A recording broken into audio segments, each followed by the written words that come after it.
A small, metallic clink innocent, almost invisible, yet it sliced through the silence like a gunshot.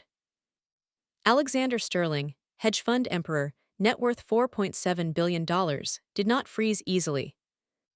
But the platinum band, spinning across his Italian marble, had just dented the armor he wore like skin. The ring wobbled to a stop against the toe of his Oxford. He picked it up without thinking, thumb brushing the inside engraving. The letters were small. The date was impossible. AS to 1418. His own wedding date. His own initials. His own heart, buried 3 years ago in a mahogany casket. Across the desk, the woman who had slipped it stood frozen, cheeks the color of shame. "I'm so sorry," she whispered, voice cracking like old paint. Her fingers trembled as she reached for the band, then pulled back, afraid he might refuse to return it. He didn't. Instead, he looked at her for the first time since she'd walked in. Really looked. Lila Moreau, 29, French-Irish, resume crisp, posture tired. Eyes that had cried in grocery store parking lots and smiled through parent-teacher conferences alone. A single mother raising a 6-year-old daughter who had never heard her father's voice. A widow who still wore her husband's ring because taking it off felt like burying him twice. Alexander felt the room tilt. The interview should have been over. Another name forgotten by sundown. But the universe had misdialed again, and this time it had sent him someone who carried the same scar. 2 minutes earlier, this was just business. Clean, predictable, exactly how he liked it. Now the air felt heavier than the vault downstairs. He glanced at the clock, 3:17 p.m., then back at her. Something didn't add up. The questions he'd asked hadn't matched the job post. She answered anyway, careful, honest, the way survival had taught her. There was exhaustion in her eyes she didn't try to hide, and dignity in the way she carried it. Protocol told him to end it politely, hand back the ring, move on. Instead, he sat down. "If you believe in second chances," he said, voice low, "take a moment to like and subscribe." Stories like this remind us that grief can still roll across a room and choose us again. Lila sat slowly, folder on her lap, unaware her life had already begun to tilt. She wasn't performing confidence, just answering carefully, the way disappointment had drilled into her.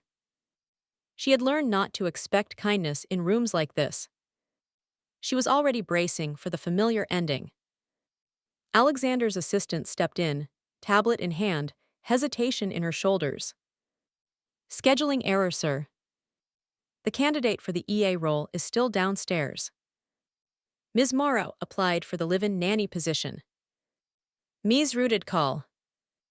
The words landed like a gavel.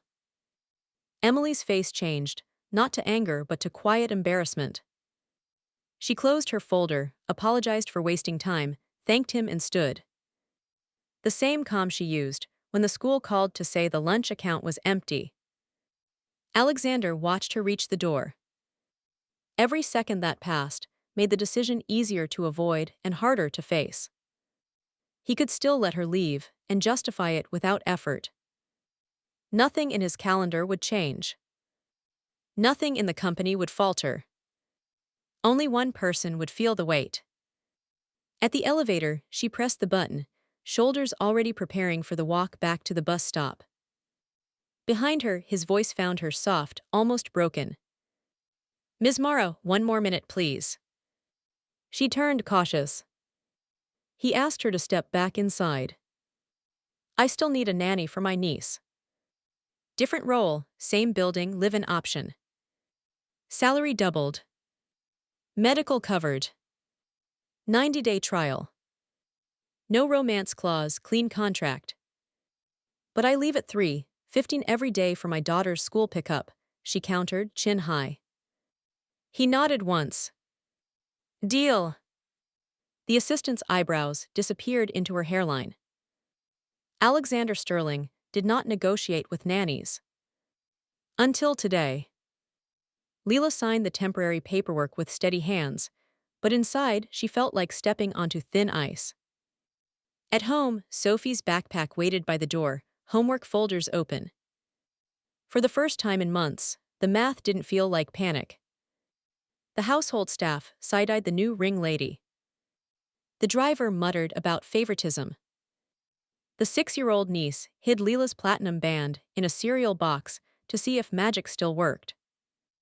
Lila found her at dusk in the cemetery between two matching headstones, clutching both rings, asking why grown-ups leave without goodbye.